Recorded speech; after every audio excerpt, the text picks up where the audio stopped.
আজকের এই সাহিত্য বিশ্লেষণে আপনাদের সবাইকে স্বাগত। আজকে আমরা এমন একটা বিষয় নিয়ে কথা বলবো যেটা আক্ষরিক অর্থেই আপনার গায়ে কাটা দেবে। আমরা ইসরাফিল আল ইসলামের লেখা অত্যন্ত গভীর আর বলা যায় ভীষণ রকম পলিটিক্যাল একটা কবিতা বিষ হজমের একদম গভীরে ডুব দেব।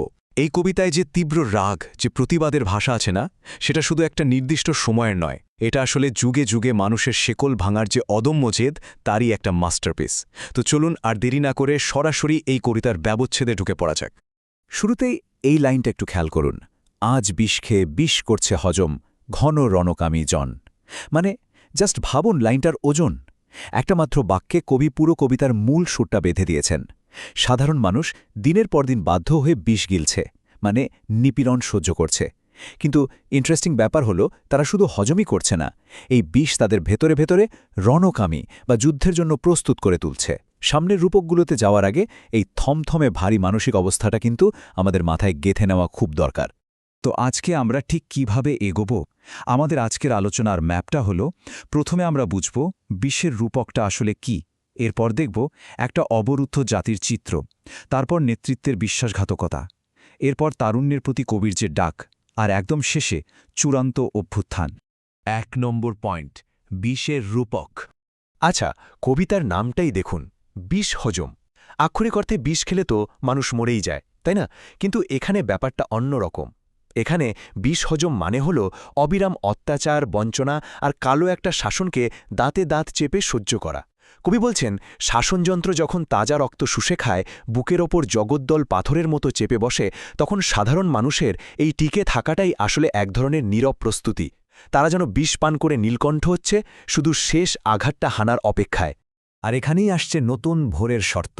কবি কিন্তু খুব পরিষ্কার করে দিয়েছেন, আমার দৃপ্ত ভাষণ কালো এ শাসন পুড়ে গেলে হবে ভোর। মানে এমনি এমনি জাদুমন্ত্রে কোনো সকাল আসবে না, অন্ধকার নিজে থেকে কখনো সরে যায় না, তাকে পোড়াতে হয়। এই যে পরিবর্তনের স্বপ্ন, এটা পুরোপুরি শর্তসাপেক্ষ। বিদ্যমান যে সিস্টেম বা নিপীড়নমূলক ব্যবস্থা, তার শিকড় উপড়ে ফেলা ছাড়া, সম্পূর্ণ বিনাশ ছাড়া মুক্তির আলো দেখা যে আক্ষরিক অর্থেই অসম্ভব, সেটাই এখানে খুব জোরালোভাবে দাবি করা হয়েছে। ২ নম্বর পয়েন্ট, অবরুদ্ধ একটি জাতি। এবার একটু দৃশ্যটা কল্পনা করুন। কেমন সে দেশ, মানুষের কথা বলার অধিকার পুরো রুদ্ধ। নিজের মাতৃভূমিকে কবি ডাকছেন বিখ্যাত কারাগার বলে। ভাবা যায়, যারা বীর, যারা অন্যায়ের প্রতিবাদ করতে পারতেন, তারা নিজেদের ঘরের ভেতরেই আজ বন্দী। আর সবচেয়ে ভয়াবহ ব্যাপারটা কি জানেন? রাষ্ট্র যদি পাহাড় সমান কোনো ভুলও করে, মহাপর্বত সমত্রুটি, তার বিরুদ্ধে টু শব্দ করার কোনো অধিকার নাগরিকদের নেই। এটা আসলে এমন একটা কাঠামোগত নীরবতা, যেখানে খুব নিখুঁতভাবে একদম প্ল্যান করে মানুষের প্রতিটা অধিকার কেড়ে নেওয়া হয়েছে। শাসক শ্রেণী আপনাকে কি দেখাচ্ছে আর বাস্তবে আপনি কি পাচ্ছেন, এই দুটোর মধ্যে আকাশ পাতাল তফাত। একটা ইলিউশন বা বিভ্রম তৈরি করা হয়েছে। একদিকে আপনাকে দেখানো হচ্ছে স্বাধীনতার সূর্য, কিন্তু রিয়েলিটি হলো সেই সূর্য কবেই অস্ত গেছে।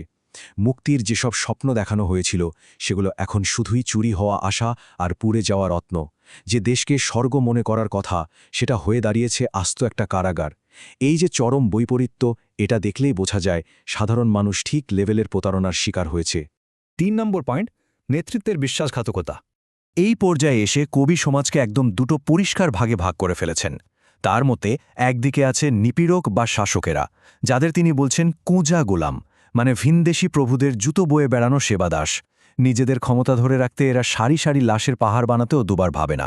অন্যদিকে কারা আছে? অন্যদিকে আছে নিপীড়িত সাধারণ মানুষ, বিশেষ করে ক্রুদ্ধ তরুণেরা, যাদের কবি বলছেন অজেয় বীর। এই তরুণেরা কিন্তু রাজপ্রাসাদ চায় না, তারা শুধু চায় জীবনের খাঁটি স্বাদ আর মুক্তি। আর এই বিশ্বাসঘাতকতার চূড়ান্ত রূপটা প্রকাশ পেয়েছে এই লাইনটায়, এই মানুষের খেয়ে মানুষেরই রাজা করছে সর্বনাশ। এই লাইনটা পুরো কবিতার অন্যতম শক্তিশালী একটা পাঞ্চ লাইন। চিন্তা করে দেখুন, যে রাজা বা যে নেতা জনগণের টাকায়, জনগণের শ্রমে ঘামে আয়েশ করছে, সে নিজেই আবার সেই জনগণের গলার কাটা হয়ে দাঁড়িয়েছে। রক্ষক যখন নিজেই ভক্ষক হয়ে ওঠে, তখন একটা জাতির আসলে দেয়ালে পিঠ ঠেকে যাওয়া ছাড়া আর কোনো উপায় থাকে না। ৪ নম্বর পয়েন্ট, তারুণ্যের প্রতি আহ্বান। ঠিক এই জায়গাটাতেই কবিতার মোড় ঘুরে যায়। কবি এবার সরাসরি কাঠগড়ায় দাঁড় করাচ্ছেন যুব সমাজকে। প্রশ্ন ছুড়ে দিচ্ছেন, দেশ দশের এই দূরবীনে কেন স্তব্ধ নবীন দল, এবং আজ কারা মানুষের হরে অধিকার? এগুলো কিন্তু শুধু জানার জন্য করা প্রশ্ন না, এগুলো ঘুম ভাঙানোর প্রশ্ন। তিনি তরুণদের নিষ্ক্রিয়তাকে সরাসরি চ্যালেঞ্জ করছেন। মানে চোখের সামনে মানুষের অধিকার লুট হয়ে যাচ্ছে, আর তোমরা চুপ করে আছো? আয়নার সামনে দাঁড় করিয়ে তিনি তাদের বিবেককে নাড়া দিচ্ছেন। ঘুম ভাঙানোর পরেই কবি বলছেন অ্যাকশনে যেতে। শুধু বসে থাকলে তো চলবে না, তরুণদের ঠিক কী করতে হবে তার একটা স্পেসিফিক ডিরেকশন তিনি দিচ্ছেন। তিনি বলছেন, বন্দি দশার ওই তালাগুলো এবার ভাঙো, ভয় পেয়ে গুটিয়ে থাকা হাতগুলো খুলে দাও, আর সবচেয়ে বড় কথা, ওই শোষক বা দানবরা যে নিপীড়নের কল বা সিস্টেম তৈরি করেছে না, ওটাকে পুরোপুরি ভেঙে গুড়িয়ে দাও। কোনো আপোষ নেই, স্বৈরাচারের সামনে মাথা নত করার কোনো প্রশ্নই ওঠে না। 5 নম্বর পয়েন্ট, চূড়ান্ত অভ্যুত্থান। কবির কল্পনায় এই বিপ্লব বা অভ্যুত্থানের একদম স্পষ্ট কয়েকটা ধাপ আছে। প্রথম ধাপ, মৃত্যুর ভয় জয় করা। কবি নিজেই বলছেন, মারব না হয় মরে যাব, তবে কেন আজ বৃথা ভয়। দ্বিতীয় ধাপ হল অত্যাচারীর ওই কালো থাবার ভিত্তিটাকে ধরে এমনভাবে নাড়িয়ে দেওয়া যেন তার শেকড়সহ উপলে আসে। আর 3 নম্বর, মানে একদম ফাইনাল স্টেপটা হলো এই বিজয়কে কোনো ছোট জায়গায় আটকে না রেখে সাধারণ লোকালয় থেকে শুরু করে একদম হিমালয় পর্যন্ত, মানে এক বিশাল বিস্তৃতিতে ছড়িয়ে দেওয়া, একটা সর্বগ্রাসী বিজয়। তো সবশেষে একটা গভীর প্রশ্ন দিয়ে আমরা আজকের এই আলোচনাটা টানব। একটু ভাবুন তো, সাহিত্য যদি সত্যিই একটা সমাজের ভেতরে জমতে থাকা রাগের, ক্ষোভের চূড়ান্ত বয়লিং পয়েন্ট বা স্ফুটনাঙ্ক হয়, তবে এই যে একটা আস্ত দেশকে বিখ্যাত কারাগার আখ্যা দিয়ে তা ভেঙে গুড়িয়ে দেওয়ার তীব্র ডাক দেওয়া হলো, এটা মানুষের সহ্য ক্ষমতার লিমিট নিয়ে আমাদের কি মেসেজ দেয়? মানুষ যখন দেয়ালে পিঠ ঠেকে যাওয়ার পর ঘুরে দাঁড়ায়, তখন প্রতিবাদের ভাষা যে ঠিক কতটা আগ্নেয়গিরির মতো ফুঁসে উঠতে পারে, বিষ হজম কবিতাটাই তার সবচেয়ে বড় প্রমাণ। আশা করছি আজকের এই সেশনটা আপনাদের চিন্তার জগতে নতুন কোনো খোরাক যোগাবে।